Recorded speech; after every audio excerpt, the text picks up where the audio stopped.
But we're going to look now at some examples of some teams playing against the zone defense. So think about all those zone attack rules and all the things we talked about last night. So this team ends up getting a pretty good shot against this 2-3 zone. So let's see some of the things they do. It's a pretty good E2 right here. How many guys does this guy have engaged? All right, so this is a good example of an E2.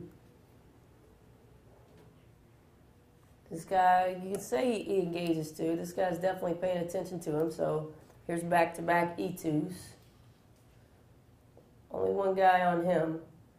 Now this guy, how many guys does he have engaged?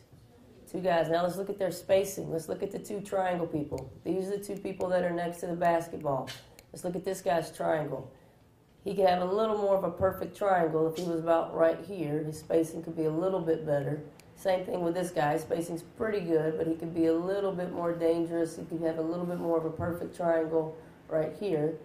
So these are the 2 dancers right here. You see this dancer doing a pretty good job. He can be more triple wide, but one thing he is doing very well is getting into that opening.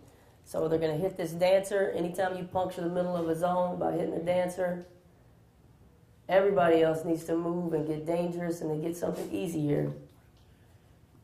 So it's not a perfect zone attack, but they do enough things well to get themselves an easy shot.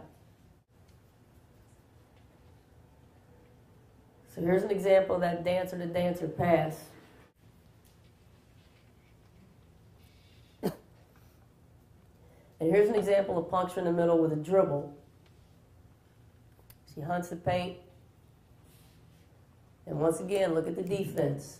When she punctures the middle, all 5 defenders are going to turn and collapse. She's created an opening right here, an opening right here, 2 openings down here. That's what happens when you hunt the paint and puncture the middle. This guy with the ball do a good P1 right here, because at first there's not a lot of good stuff going on in this possession.